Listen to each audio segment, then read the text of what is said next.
Guys, ito yung mais. Pilit siya guys. Purple mais. So, magluto kami ngayon guys. Kinuhaan siya ng ano guys, balat.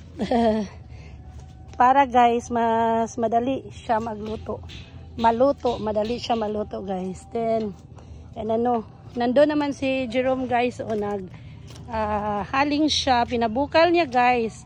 This is the easiest way or quick way to mga sikreto ng pagluto ng mais. So pinabukalan niya, linagyan ng maliit na asin.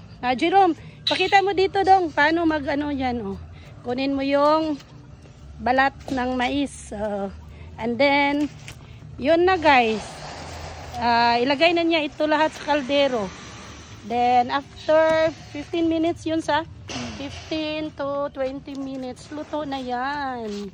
Masarap yan. Guys, kumukulo na yung tubig. Lagay na ang mais guys. So, yun.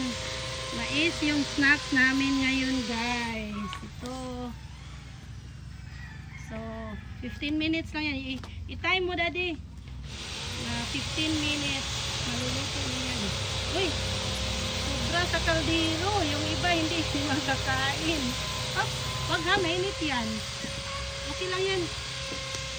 So ito. Ay, si Bayot wala pa. Si Minda walay labot ani guys.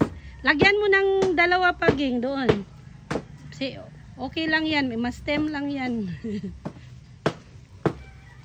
Okay. Yung snacks namin ngayon guys. Ito ang mais na kumukulo. Lagyan po paging may isa dalawa ba? Isa. Okay, yan lang. So after